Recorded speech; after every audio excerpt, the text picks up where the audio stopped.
Welcome to another live episode of the Modern Lending Podcast. I'm your host, Alec Hansen. We are on part 3 of our brand series, kicking off 2021. Man, hopefully in the last 2 episodes, you realized that we need to demystify what it means when we talk about brand and personal branding. It is so crucial for you to dive into this topic today and realize what you need to do for 2021 to continue to build your empire, to continue to have the success you're capable of. So today, I'm bringing on the brand expert, none other than the man, Josh Pitts, the CEO and founder of Shred Media. This guy's a huge inspiration. He's one of the first people I saw really leaning into what this brand development was. Coaching, speaking, just putting himself out there and leading from the front. And I love that. So as we get into brand today on what you need to do to build brand, to demystify this, there's nobody better than Josh Pitts. Let's kick it off. With the real world.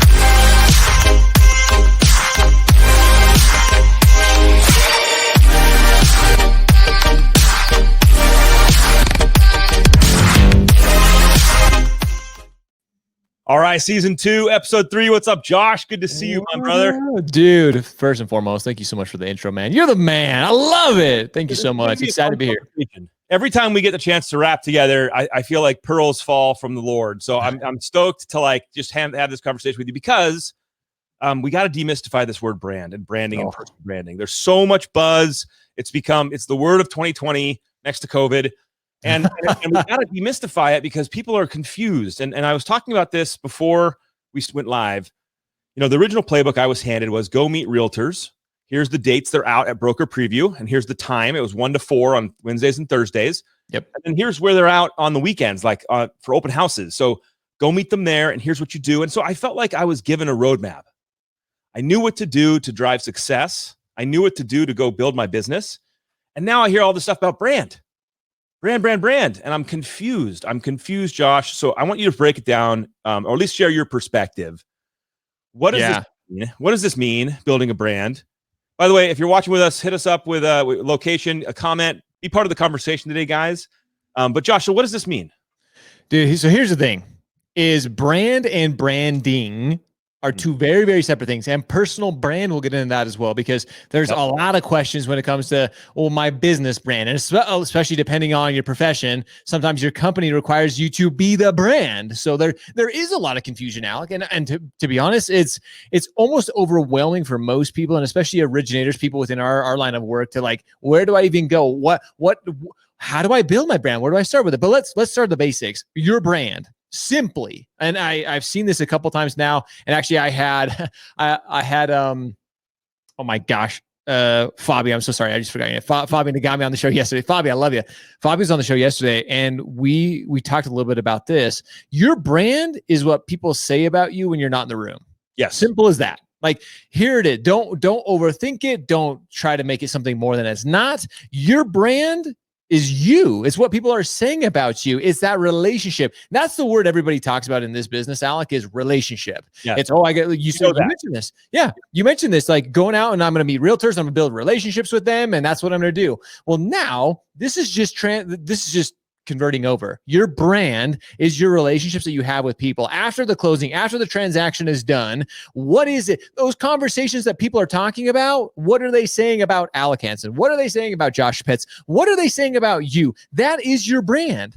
Because the hardest thing when I see somebody, especially on social media, social media is one of those tools that is so incredibly powerful, but at the same time can be so incredibly detrimental to your brand. People just think that they need to start throwing content out there on social media and my brand's going to grow. Here's something else too. Brand is not business. Mm-hmm. Think about that for a second. Brand is not business. Your brand and your business are 2 separate things. Now, your brand can help you grow business. They can help you build those relationships. But I have so many people tell me oh, Josh, Alec, I'm spending, an hour a day on my brand and it's taking away from my business. Your brand is ultimately, it's a long-term thing. It's something that you have to start small with, do it consistently over time, like you and I both have, and eventually you'll get there. But brand, you have to start with who you are at your core. That's ultimately what's going to help you build those relationships, that brand. Yeah, and I want to lean into that comment because I parallel that I think people understand. Branding and this stuff is taking away from my ability to do business. It's distracting me. Yeah. And I would flip that around and be like, do you remember when you had to go prospect agents? Was that distracting of your business? When you had to drop what you're doing, go out and meet people as opposed to returning calls, having a pre-call conversation, was that just distracting your business? People forget that like brand building and this stuff, this is prospecting almost. There's a layer to that. So you're so right. It's misviewed. It totally is. And dude, you hit the nail on the head. How many of us, 5, 6, 7 years ago, 10 years ago when I first started, that our companies, the mortgage company we were with, was telling us to go, hey, go meet realtors, go build relationships, go out, take them to lunch, schmooze them, go do that whole game. And how many of us were like, oh yeah, that doesn't make sense. Like that, okay, they're going to tell us to do it. Now we're talking about going to build your brand, and people look at us like we're crazy. They're like, build my brand. Like, nah, like I'm going to play the same game. But just think if you could leverage that. What if you, instead of taking one real estate agent to lunch, what if you could put out a show, a podcast? What if you could create content that instead of just catching the attention of one real estate, building a relationship with one real estate agent, you're able to do it with multiple, 10, 20, 30, 40, 50, 60, all at the same time. They're getting to know you. They're getting to understand who you are at your core, because ultimately, Alec, that's what it is. When you take a real estate agent to lunch, they are not going to use you because you have the lowest rates. They're not product knowledge, right? They're not going to quiz you on your product knowledge and be like, how much down payment do I need for this FICO score? No, because let's be honest, they're going to quote their buyers what interest rate they think is out there anyway. Real estate agents love to do that. They're like, oh yeah, rates are. We won't even go into that, but that's just it. They don't care about your product knowledge. You could be the most knowledgeable LO in the world, and 9.9 out of 10 real estate agents aren't going to care. You're going to get that 0.01 realtor every once in a while that's like, well, tell me about FHA guidelines, and to be honest. You don't want to work with that guy anyway. Like they're gonna make your process more difficult because they think they know your job better than you do. So just forget those people. Forget them. Move on. But again, your brand. It's when you smooze. Think about the last real estate agent lunch you went to, or last time with COVID. I know it's a little bit different. You probably haven't done those, but you sat down with a person to get to know them. That's what they ultimately want to know, if you guys would gel well together, if you could take care of their clients, if they trusted you. So now you just get to do it via a medium, via social media, connect with realtors in that way, real estate agents, insurance agents, people, lawyers, attorneys, people that you can ultimately get business from. Like your brand is just that. It's putting out content around that. The number one thing that I see, the biggest mistake right out the gate, Alec, and again, I'm not bashing any companies, and I'm sure Loan Depot, I know tons of other companies do this. They give their LOs content to just cookie cutter content is what I call it, to just post out. Okay. Let's talk about this. You're going right down the lane I wanted to talk about. Fire. Because I want to get right into, there's also, I want to demystify this, like, the word content. Agreed. Because it's like, I got to put out content. It's like, oh no, I freeze up. Like, what is content? What's my content strategy? So here's the parallels I want you to draw from, right? Okay. You're laying it down clear. This is a relationship building game. It's long-term. It's long-term focus. Same way you'd prospect agents. You didn't walk in there and get a deal day one. So we can understand that. You got to go out there and meet them again and again. You build influence, you create connection, and so when you say put out content, what does that mean? Oh man, I'm glad we went down this road. Putting out content is something that, again, you kind of touched on it. I think people get overwhelmed with it because when they hear putting out content, they think they have to think of something original. They think they have to do a production. They think they have to get cameras, lights, soundboards. They think they have to go like all in, and it's like, nah. Like, let's back it up a little bit. Content is something that, and in my opinion, and this is coming from the book of Josh here, Alec. This is just me speaking. Chapter 2, subsection A. I think content is whatever intrigues you, whatever you can talk about. And Gary Vaynerchuk, I steal this from Gary Vee, and everybody knows, if you ever hear my show, my podcast, you hear me talk about Austin Kleon's book, Steal Like an Artist. Yep. I take other people's content and I make it my own. I see what guys like yourself are doing. I see what other professionals in the industry are doing, and I make it my freaking own. But again, to simplify that even more, let's say you're a loan officer, because most of you are watching this are. Let's say you have a passion behind skateboarding. Awesome. Great. Like, hey, you know what you should do for your very first video? You should talk about your son and you skateboarding, and the skateboard. You just picked up I don't even know skateboard brands these days, but I just picked up a Tony Hawk skateboard. Tony Hawk's still around. I know that much. I'll try that. But so you talk about that and just say, hey, you know what? I'm going to talk about something that I really enjoy. Talk about something that you could talk about every single day. And please, for the love of all that is holy, don't talk about mortgages right out the gate. Like, yes, That's your profession. That's your career. Most people know that, but people want to know you. People want to connect with you. That's your brand. Like really, at the end of the day, foundationally, your brand is who you are, the things that you like outside of mortgages. I know they're going to get to it. They're going to know you do mortgages. I promise you're going to fit that in one way or another, but do the content that people really like. Again, and I'll use myself as a perfect example. Some people know this about me. I'm a very big. You can see behind me. I have deer antlers. I have a pistol. Like I'm a big outdoor enthusiast. And when I was in mortgages, when I was originating like crazy, my brand was the Outdoor LO. Yep. Like I was outdoors all the time. I was hiking, biking, fishing, and I had that community locked down. Like if somebody in Utah was out there fishing or hunting and they wanted to do a refinance or a purchase, I got that call just because I connected with that audience.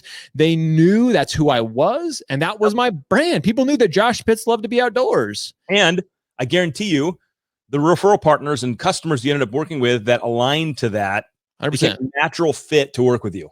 Yeah, every single one of them. They have the same desire, the same likes, the same interests, and all of a sudden they're like, dude, I like this guy. Yep.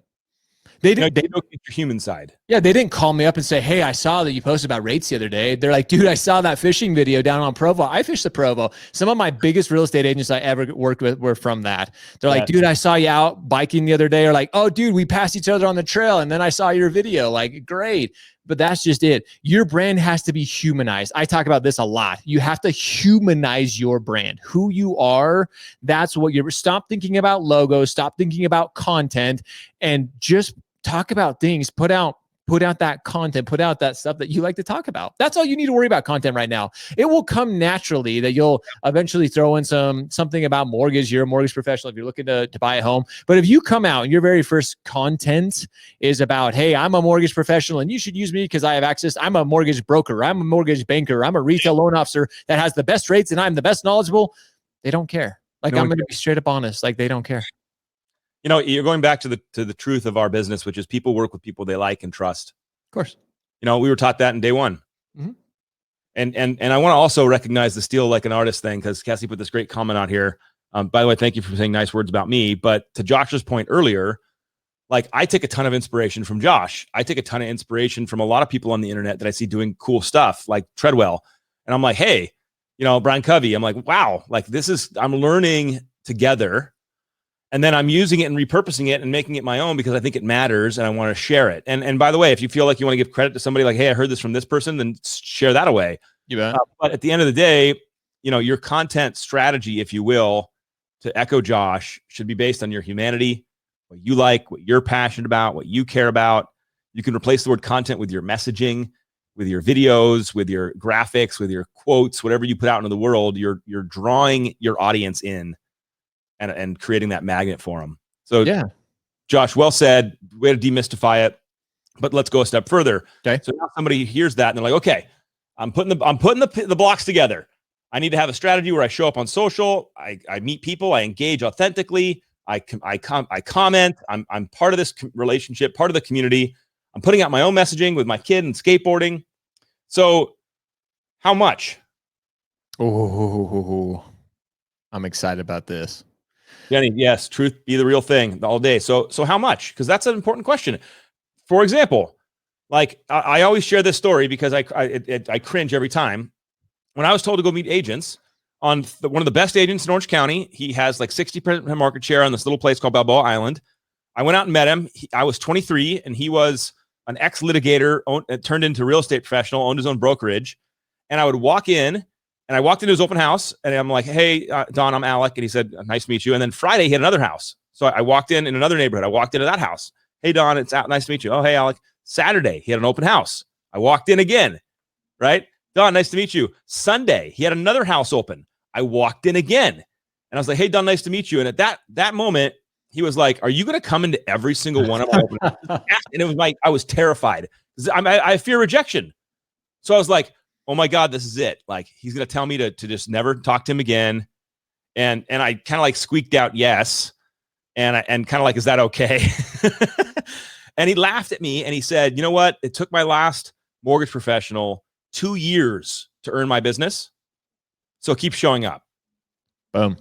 And I was like, oh, thank God, you know, like I could, but But flip the coin on that, Josh. We have so many people who are absolutely turned off by certain people who are just posting all day, every day. And so I want you to lean into this. Share your thoughts. What's going on? I mean, and Sam jumped in here with the question, yes, personal versus business page. So we're all there, right there. Yep. What do we do? Sam, we're going to come back to your question because this kind of it's all encompassing with what you're talking about here. Because this number one question I get is what Sam just asked: are you doing this on your personal page or are you doing this on your business page? So we'll bring that into it. When it comes to the amount of content, and I'm stealing this from Gary Vaynerchuk. Any of you listening to this, me, Alec, and I included, we could not put out enough content to be enough content. So let me bring that back a notch. I want you to put out as much content as you possibly can. Dedicate yourself, but start with one. But I guarantee you, Alec, I guarantee, other than you and me, I guarantee nobody's posting once a day. Like I guarantee it. There's nobody on here posting once a day. Start with that. Make a goal of once a day. Hell, if you haven't posted in months, post once a freaking week to start. And I've tried.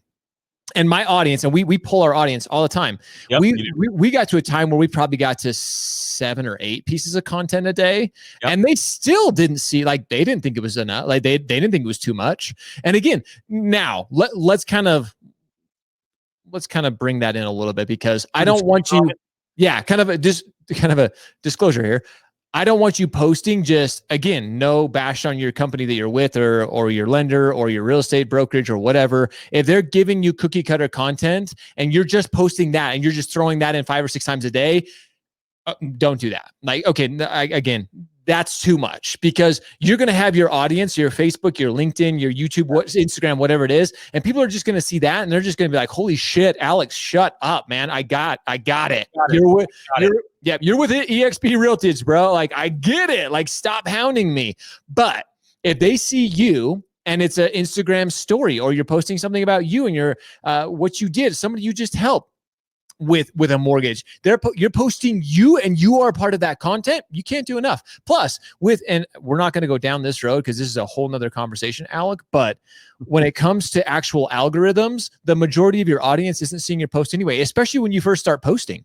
Ooh, that one's good. So yeah, they're not seeing it. That one's a gold mine. Yeah, like I guarantee it. I 100% guarantee it. Even if you have 100 followers on Facebook, let's just say 100 followers, you post a piece of content, algorithmically, I don't even know that's a word. I think algorithmically. I'm gonna go with it. Algorithmically, like maybe 7 or 8 people will see that of your 100 friends, and people are like, no, that's not true. Yes, it is. Like, absolutely is. And we've tested it multiple times on multiple platforms. So that is and so going to Sam's question here. Well, what if I post that on my personal or my business page? Like, so if I have 200 followers on my business page, well, that's a pay to play game. Like, that's a business. So they must all see that on my business page. Even less are going to see it. Even less people. If you're a business page, it is 100% pay to play nowadays. Like, you have to be a pay to play. You will get so little organic reach unless you are posting more content than you can even imagine. Yep. You are not going to reach that audience. And that is just the facts. This is coming from somebody. We do this for a living, ladies. This is what Shred Media, this is what we do. We analyze this data.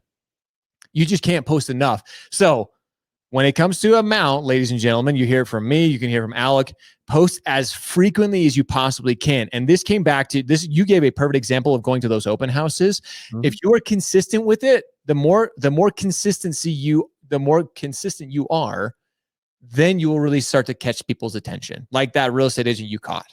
Well, so let me echo another point here so everyone hears you clearly, Josh, because there is a right and a wrong way to do things. And you were being very clear about that. Reposting your corporate jargon and smashing people in the face with it is not building human connection. It's not relevant, and it's not going to win. If I walked into the real estate to Don's open houses every time and asked him right away, why doesn't he use me for mortgages? We know it's over. I'm killing the relationship. I'm killing the vibe. So when Josh is right, post frequently, post aggressively, but sit down and think, is what you're posting important to you? Do you have your why like rooted in that messaging? You know, are you coming in a place from service or to encourage or to engage or educate? You know, really ground yourself in your why of your content or your messaging, so there is a strategy to it. But to your point, like when I was told to go meet agents, the more I met them, the faster my relationship grew. The faster I remember distinctly having this aha moment with a realtor where I had enough of a relationship with them where I literally could be like, Josh, dude, why don't we work together? And that wasn't weird. That wasn't perceived by weird. The agent laughed and was like, you know what? You're right. You're such a good dude. I've just been using this guy forever and flipping it. I'm so used to it. We totally should work together. Tell me about and then we dove into like a real conversation about how I do business because we had a relationship. Yep.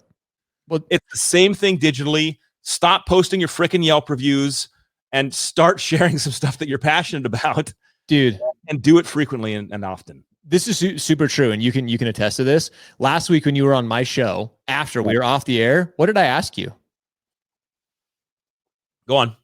I said, Alec, why don't we work together? Why doesn't Shred and loanDepot work together? And it wasn't awkward. It wasn't weird. Like, I wasn't like, it was just like, hey, like, because you and I have that friendship, we have that relationship, we see similar, like we have similar visions for our industry. It was just, we had that relationship. I had gone how many times without ever bringing it up, ever once asking like, hey, hey dude, Shred Media could do so much for loanDepot, brother. Like there's no reason, it's stupid that we're not working together. I simply said, bro, what's up here? Because I had that relationship. And to your point exactly, that's why social media is so powerful, because you can put out content and then, maybe you go to one of your local events, and again, I know right now events are weird, but maybe you're part of a Zoom or you're part of some event and this real estate agent sees you there. They're gonna be like, oh my gosh, I've seen Alex so many times. Like he's been putting out this content. I saw it. Like this guy's cool. Like I should introduce myself. I promise. And I've seen this happen in my own life. To this day, I still get realtors from across the country sending me like direct messages on Facebook saying, hey, I saw your content, really appreciate it. Do you land in Washington? Yep. I literally all the time. And that just goes to show, number one, they don't really look at my content that closely because they hear me mention lending or mortgage or something, and they just think I'm in lending. But they told her like, hey, do you lend in Washington? I'm like, no, but I can refer you to somebody. I've got great friends up in the Washington area that I can definitely refer you to. So that's just it. Like and here's the thing too, all of you, every single one, and me and Alec are guilty of it as well, is we start looking at how many people are watching and they're like, well, Josh, really, you don't have that many people actually message you. We do, like factually. And I may only have on a live, maybe 20, 30 people watching it live, 20 or 30 people maybe watching it live. How many people are going to go back and watch it? Like it could be maybe even 10 or 20 more. But yeah, that's the crazy part about social too, is it's not a flyer drop in an open house that goes into a trash can. Nope. It's a piece of you. Yep. Lives on in perpetuity on the internet. Bingo. And can be engaged with 10 years from now. Yep. That's also the danger part, right? Because but that's also the power. And I think people are missing that. And they're not realizing, oh my God, they need to be going all in on this stuff. Yeah. Well, I love that you talk about this perpetuity because Facebook, yes, it's great. LinkedIn as well. But our game for 2021, like Shred Media's push this year is YouTube. If you guys still don't recognize YouTube, and Alec, you have a great presence on YouTube. I will watch you closely and what you post out there. YouTube is the number 2 search engine in the entire world, right next to Google, and being that it's owned by them, like, hello, think about it, ladies and gentlemen. But your content can be seen time and time again. And our team has actually been analyzing people that we follow really closely. Sometimes they'll post a video and it's 2 or 3 months later that it will go viral. On YouTube. On YouTube. I'm talking about YouTube specifically right now. They'll post a video and maybe they'll get a few people watching it, but 2 months later, all of a sudden, maybe something happened in the news, or all of a sudden mortgage lending, or something happens with FHA. Next thing you know, people are searching it. And if you have the right, and this is a whole nother episode, if you have the right tags and if you have the right title in there, you might go viral from a post from 2 months ago. And like, that's what I mean. If you're putting out content, if you're consistently putting it out, I promise you, eventually that content is going to be seen. People are going to catch it at one time or another. Facebook's a little bit more difficult. As we all know, Facebook is designed to see your most recent posts. Somebody may go back and see it, but that's why on Facebook in particular. And I would say the majority of the people watching are either on Facebook and LinkedIn. Similar algorithms, you have to be posting frequently and consistently so that content stays on top and again is relevant to the audience. So let's take a small tangent here to talk about YouTube, because I love this, and I do think it's a crucial aspect for any loan officer in part of their overall strategy. Yep. And, I always coach that YouTube is your library. I like it. Right? It's where all your content lives. Because to your point, I make a video, I put it on Facebook, it slides down. It's kind of down there now. Yep. Same on any other platforms, LinkedIn, etc. But on YouTube, I can store playlists. I can make intro videos about who I am, share success stories, and it's going to live there and it's going to be searchable forever. Ever. And so there's massive power in that if you realize, holy crap. So if I make a playlist for the top 10 tips for first-time home buyers, and then I do a playlist for the top 10 ways to get a renovation loan, and then I do a playlist for the top 10 ways to buy an investment property and maybe incorporate Airbnb and stuff in there, and then I do a playlist, and all of a sudden you realize you are a wealth of knowledge. Mm-hmm. And right now you're invisible. You just share it. Yep. Just create it and put it out into the universe and watch what happens as these algorithms and as these web searches start to find you. So Josh, what are you doing for YouTube this year? YouTube is to echo what you just said, YouTube is the most number one unutilized, especially in mortgage and real estate. I know a few people, I hear this all the time. Well, there's already a few people doing it. There's a few people doing it. Yeah. Great. That leaves until there is 20,000 of us on YouTube doing it as mortgage professionals. Like you got plenty of time in the world. And that's just it, is I guarantee that there will never be 20,000. There may be 100, maybe 200 of us that actually go all in on YouTube. People just aren't doing it. So my YouTube strategy is we're using our other platforms to direct traffic back to YouTube. Yeah. That's just simple in it. Because again, going back to, I love that you mentioned it's a library. It is a library. I can make playlists on YouTube. And we all know this. Again, you don't want to post YouTube content on YouTube and share it over directly on Facebook. If you share a YouTube video on Facebook, again, you get hit even harder. Less people are going to see it. You want native content to those platforms. But that doesn't mean you can't promote your YouTube channel. Like, hey, go check out, we're trying to grow on YouTube. Yep. Send a DM. Like every single one of your friends, you should be DMing and saying, hey, you know what, Alec, I just started a YouTube channel. Really excited about growing it. Love for your support on this channel. Go check it out. There you go. And I think YouTube, Alec, in my personal opinion, that's why we have an all-in strategy on YouTube this year. I think that is going to be super powerful. A lot of people are nervous with Facebook, with some of the, the data breaches and some of the things that, plus, again, people are finally starting to catch on that Facebook is a purely pay-to-play game. And it really is. So that's when it comes to content on, or our strategy when it comes to YouTube, we're focused a lot of content. Now, I will say this too, starting out, just put the content out there. Like you said, Alec, just start putting it out there. YouTube is definitely designed to have a little bit more polished, let's use that word, more polished content. The more we've digested and the more we've analyzed, it's definitely somebody who has a little bit more, maybe they've put a little more time, maybe they did get a little soundboard, maybe they got a microphone and a little bit better camera. Those are the ones that typically do a little bit better on YouTube. So but if you're just starting anyway, you don't know any different. So hey, I always break it down like this. I always view consumable content versus library content. I love that. Yeah. A quick consumable piece of content is a selfie style. What's up? Here's a quick tip, a story, a reel, but a library piece of content might be you explaining something in depth. It might go longer, 5-10 minutes. Could be explaining the mortgage process. And to your point, Josh, that's in sound and look good. Yeah. So let's jump back here. I want to recap and keep going for some people that are jumping in with questions. Yeah. You define brand as what people say when you're not in the room. Correct. And so then you pivoted really nicely into, putting out messaging content yourself, putting yourself out for people to see, or else they don't know what you are when you're not in the room because you never showed them. Right. And so you hit that, which was genius. You hit the stop being a corporate billboard. You can have company pride, which is dramatically different than being hidden behind a brand and not letting your humanity show through. Of course. That was amazingly well said. And then you said, put it out as frequently and as aggressively as you can. And I'll add something to this, and I want you to go off my comment. Okay. Be out there as much as you can, tie it into your why, be focused, but then don't be afraid to go back and listen and pay attention to what's happening when you put out your messaging. I see a lot of people who I feel are deaf to to their results. And I don't mean like you posted a video, you didn't get any comments, and so you should quit. Right. Like that's not the results I'm talking about. No. But like, how do you, Josh, lean into like, how do you get better? Like, how do I look back at my old stuff and be like, that was good for what it was, but now I want it to make it better.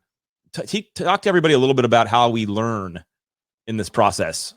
You mentioned something earlier too that I think is extremely crucial. Is I watched you. You're not only a close friend, but you're one of my mentors. You're one of the people that I look to get better. I watch guys like Phil Treadwell, Neil Dinger, who's on my show later today. I look at people who I see them improving, and I'm like, and again, the biggest thing that I see and the mentality that we have created for ourselves in the industry is competition is a bad thing. Competition is a good thing, especially for content creators. And that's how you really have to start looking at yourself. Yes, you're a mortgage professional, real estate professional, insurance, whatever you are, sure. But to really build a brand, to really make an impact, which I talk about being an Attention Impact Network, to make an impact on your audience, you have to be doing these things. You have to put out content and you have to be improving. People expect you when you first do. Me and you have laughed because I look back on the very first show you and I have, and it was on the phone. Like I joked about this with you on my show. It was terrible. Yep. Like I could barely get the audio to work. There was a lot of echo going on. Like it sucked. But I look back on that and I say, okay, I made a mistake there. How do I get better? How do I improve on that? And what we've mentioned already a couple times here, please don't go out and spend, $900 on a Rodecaster Pro like you and I both run. You don't need to go drop $2,000 on a studio.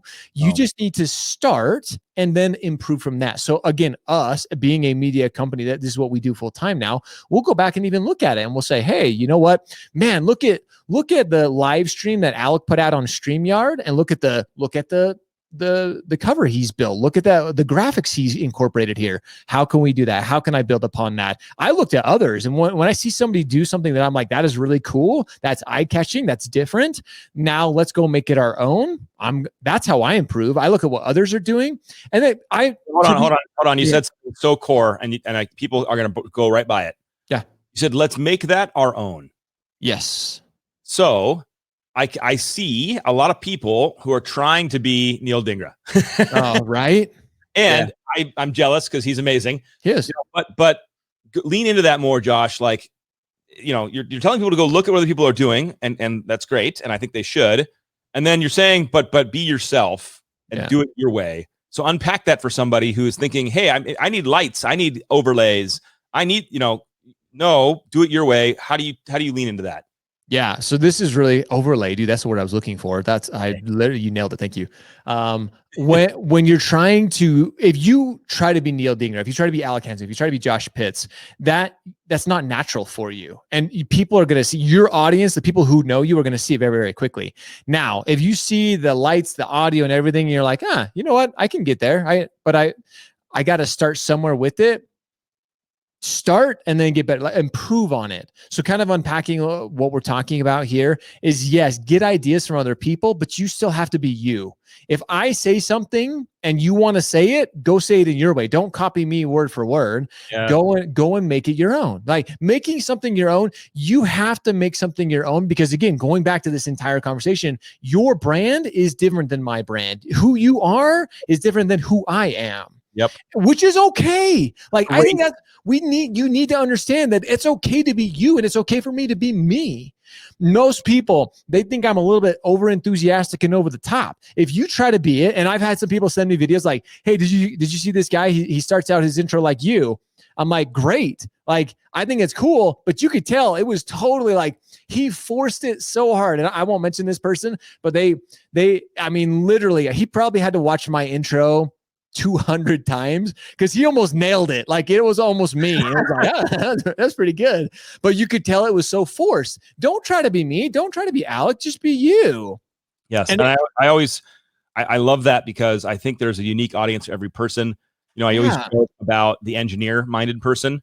The engineer doesn't connect to Alec very well. No. I move too fast. I breeze over details. I'm like, we'll fix that later. There's a dead body in the street behind me. And an engineer is like, hey, pump the brakes. I want to go through this number by number. I want to hear this slowly because that's how I process information. So a podcast or content or messaging from somebody else who lines up with that style of communication and that wavelength up here, they're going to like that person, be attracted to that person over me. It's the same thing you said earlier about, the outdoor LO. Yeah. When you let your true self come through, and you're going to realize that's what is attractive to people. Yeah. But dude, that's what I love so much about the human race in particular is there are people that and this is again coming from the book of Josh, there are people that Alec Hansen will be able to influence and impact that Josh Pitts will not. It doesn't matter if they watch my content every single day. It doesn't matter. They may see one thing of yours and they're like, I connect with that guy. I get it. Yeah. Like, and that's why I think it's so critical going into, again, the entirety of this conversation to put out regular content is because maybe somebody doesn't see your content today, but in 2 weeks, maybe they just happen upon it. Maybe they saw it through a friend of a friend. They're like, wow, that Alec guy, like I really connect with that guy. He totally hits home with me. And vice versa. There are people, everybody listening to this, you have a gift that no one else has on this earth. You are you. And you will impact and influence people that Alec and I cannot. Like, it's just, and I can't explain it. It's just this core belief that I have because I've seen it. I know that I have people message me daily, and I'm sure you do too, Alec. The haters are stronger than the believers. They're way stronger than the supporters. I get people messaging me like, I hate your content. Like, I don't get it. You're too over the top. You're like, I don't love what you do. Thank you. Appreciate it. You probably shouldn't watch what I do then. You probably shouldn't follow me. The fact that you message me, it says something though. You're nailing something so amazing that I want everyone to hear. We all know if we're traditional retail or local professionals, like those agents that you want to fire, the agents, you're like the realtors, you're like, oh God, I just don't want to work with them. And as we grow our businesses, sometimes you get the courage to actually do that and tell that agent like, better work with somebody else. But think about it. You're able at scale to attract and then to also deflect the people that you don't want to work with. That you don't want, you're going to deflect them away through your messaging, through your content, through your videos. They're going to go away before even engaging with you. And you're going to attract the audience and the customer base and the referral partner base that you want, that are going to like you and want to partner with you. It's amazing. You can do it at scale and you can do it quickly. You don't have to wait. They'll just auto select out. It's a beautiful thing. I think it's the most powerful thing with social media, and people, I think, overlook that aspect of it. Is you can at large scale find the people that want to connect with you. You don't have to do it on a one-on-one basis anymore. You don't have to go to lunch or the lunch appointments anymore. You can just put out content. If people they're engaging with it, there you go. You found the people that you want to build relationships with anyway. Like, you don't have to go spend one-on-one time. You just get to put out great content and you get to find the people who really like you, the people that are engaging with you. It helps that sorting process. It helps that finding process go so much quicker. And in my opinion, it's so much more impactful. Like, I would much rather go sit down with somebody for a lunch that's watched my videos for the last couple of weeks because they know exactly what they're getting themselves into. They know exactly like, yep, yeah, like they know exactly what to expect. We sit down and we don't even have to sit down and like start with pleasantries. Like, we just go straight in the conversation of like, hey, you've been watching my content. Like, dude, you love this. You do this. I love it. This is what I do. And it's just, again, I feel like I built a relationship with that person way deeper than anything else. So, man. So let me recap, and then I want to ask you one final question here as we wrap down. Awesome. So we demystified what brand is, right? It's what somebody says when you're not in the room. It's your digital reputation. We talked about how you can be proud of your company, but you shouldn't be just one man banning it. You got to be sharing your humanity, showcasing what you really care about. We talked about how you need to put out your message, your content on a frequent, often basis, build that connection, build that audience. And so what do you say to people, Josh, when they say, I just don't have the time? I laugh. I hate to laugh, but I say, awesome. Oh, you're done. Like truly. And it's game over. Like, you stick a fork in them, it's done. And I say that with tongue in cheek, but I truly believe this at my core, and watching everything that has transpired within our industry, what will transpire. If you aren't doing the things that we're talking about today, you are going to absolutely there is a huge change coming within our industry. There's a storm coming. And if you aren't doing these things, if you're not building your brand, if you're not putting content out there, the people who are are going to take your business. Like, and I truly mean that, because again, going back to what I said just a second ago, Alec or I may not be able to connect with you, but somebody else will. And if you're not the one putting out content, somebody else out there is putting out content, and your borrower who you just closed with, maybe they're going to come across their video on YouTube, or they're going to come across it and they're like, man, that was cool. I don't see my Ella do, like, I've never seen them do that. So I'm going to connect. I'm going to start watching their content. Like, I truly mean this. Like, if you are not doing these things right now, and people keep joking about it, especially in our industry, they're like, well, look at 2020 was a perfect example. I didn't put out a single piece of content and I still got business.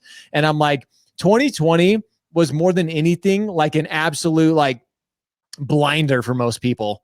Like they totally got the wool pulled over their eyes, and they're like, yep, this just goes to show I don't need to put out content and I can still close, X amount of loans every single year. And I'm like, you just got in your comfort zone and you're going to get crushed. Like, you are absolutely going to get demolished. And I hate to say it, but you deserve it. Like, straight up, I wish from my very core and my inner being that everybody listening, and maybe there's only a couple people who watch this today that are going to take this to heart, but you who take it to heart today, you will be the ones who ultimately control the attention of this industry. Like 100%. Like the world of competing products and interest rates is dying out. You have to be able to differentiate yourself through your brand, through what people say about you. Yeah. That's the long-term win. That is the end game. So, it's funny, Josh, I so resonate with that. And I hear a lot because the technology is moving fast in mortgage. It's finally starting to come in impactful ways and do real crazy stuff. And I hear a lot of fear from some originators who say like, well, that just replaces me. I got a fish right here while the fish are swimming, but I'm, it's going to replace me and all this stuff. And I sit here, and to your point, you're done in our industry if nobody calls you for a loan anymore. That's when you're done. And then you're going to go have to work for a company that is going to, that people are calling. And then you can talk to that customer at a greatly reduced comp or something. But, then if you can't get a customer to call you. So the question I always ask is, what are you doing to position yourself so that when someone thinks I need a mortgage, or better yet, somebody sees a Quicken commercial to get a mortgage, what are you doing so that the next thought in their head, I need to call Josh? That to me is what's going to separate. You just nailed it. Separate the winners from the losers in the years to come. Well, to bring this entire conversation together, your brand is just that. You are irreplaceable if you have an established brand. If somebody sees a Quicken commercial on the Super Bowl or a Loan Depot, or if they see a UW, whoever it is, if they see a mortgage in general, they see a commercial and they don't think of you, then you are irreplaceable. You're done. That's what I'm saying. That's exactly what this entire conversation, your brand, when they see that, they shouldn't even be like, oh, I should look on the like Quicken's website for rates. They're just going to be like, Alec Hansen. I've seen it. Like, that's it. Like that, this 42-minute conversation is wrapped into that. If you have not started creating content, if you have not started putting yourself out in that way, so that the first thought that comes to people's minds when they see something else is Alec Hansen or Josh Pitts, you might as well start packing it up, start wrapping it up, ladies and gentlemen, because you are irreplaceable if you haven't done it. Dude, that's it. It took 43 minutes to say, what is brand? To wrap it up with one statement of when someone hears mortgage, they need to think of you. And that's the answer. Yep. I knew I brought you on to talk about brand for a reason. I'm glad I was validated in that. My friends, we're wrapping it up. If there's any comments and questions, you guys, if you're not following Josh on like all the platforms listed underneath his name right there, like pay attention to what he's doing, because it's going to be a helpful thing. All of us need guides in life. We need somebody who's going to kind of point the way, help us out, give us some encouragement, give us some energy. And Josh, you're doing that every day for everybody around you. So thank you. I'm just thankful for our friendship, thankful for what you do. And my friends, tune in next week for the last episode on brand on the Modern Lending Podcast. We're bringing on Steve Sims to talk about our last segment of brand. Appreciate you guys. I'll see you on the internet.